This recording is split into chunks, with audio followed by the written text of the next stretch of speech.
ये आकाशवाणी का पटना केंद्र है। प्रस्तुत है बक्सर जिले की हलचल।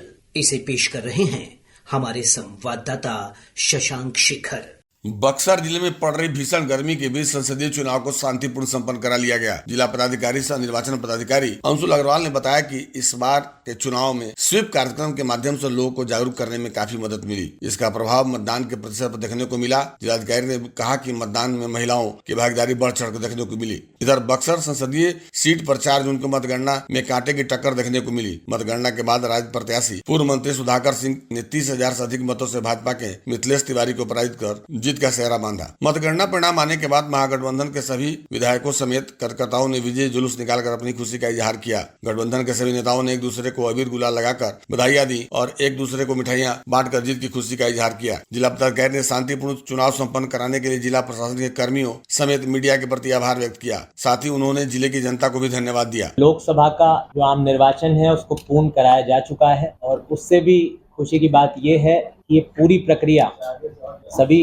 मीडिया, सभी जो हमारे नागरिक हैं, सभी जो कैंडिडेट्स थे, सभी का अच्छा सहयोग जिला प्रशासन को मिला और पूरी प्रक्रिया शांतिपूर्ण, भयमुक्त, निष्पक्ष वातावरण में संपन्न हुई। ना सिर्फ इन सब क्राइटेरिया के हिसाब से संपन्न हुई, बल्कि स्वच्छ और पारदर्शी भी पूरी प्रक्रिया को जिला प्रशासन के द्वारा तमाम ऐसे प्रयास किए गए जिससे पूरी प्रक्रिया पारदर्शी भी। सभी मीडिया के लिए मैं बात करूं, सभी कैंडिडेट्स के लिए बात की जाए तो पूरा तरीके से पारदर्शी माहौल में हम लोगों ने इस प्रक्रिया को संपन्न करवाया। उन्होंने बताया कि आदर्श आचार संहिता पूरी तरह से समाप्त हो चुकी है और अब विकास कार्यों को पूरा करने के लिए तेजी लाई जाएगी। आप सब लोग ये भी इस बात से भी अवगत होंगे कि 6 जून को भारत निर्वाचन आयोग द्वारा एक जो है नोटिफिकेशन जारी किया गया है, जिसके आलोक में जो आदर्श आचार संहिता जो 16 मार्च से ही प्रभावी थी उसको समाप्त कर दिया गया है। इसके इसका तात्पर्य यही है कि अब जो है स्थितियां पूर्व की तरह सामान्य होंगी।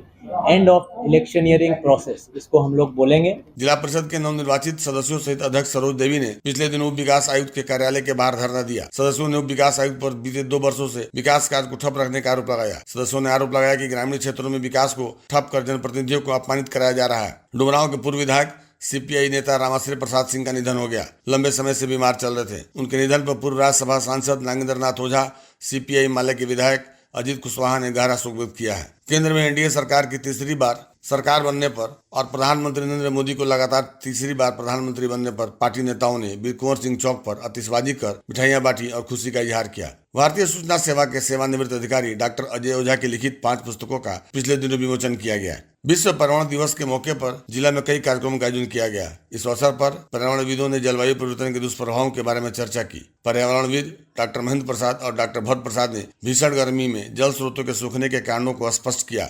इस अवसर पर विशेषज्ञों ने वृक्षारोपण पर जोर देते हुए नीम, पीपल, महोगनी आदि वृक्षों को लगाकर तालाबों में जल संचय के काम को आगे बढ़ाने पर बल दिया।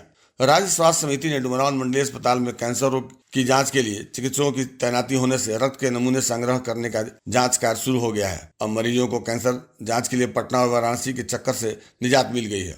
प्रचंड गर्मी के कारण जिले में आम जनजीवन अस्त व्यस्त है।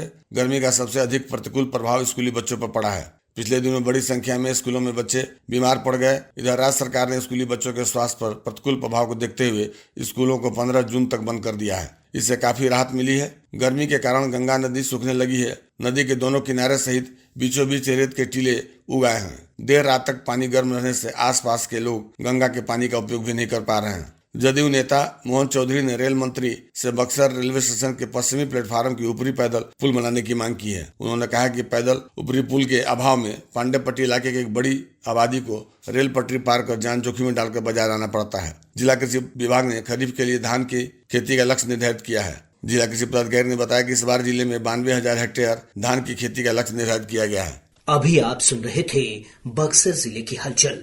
बक्सर जिले की हलचल को पेश कर रहे थे हमारे संवाददाता शशांक शेखर।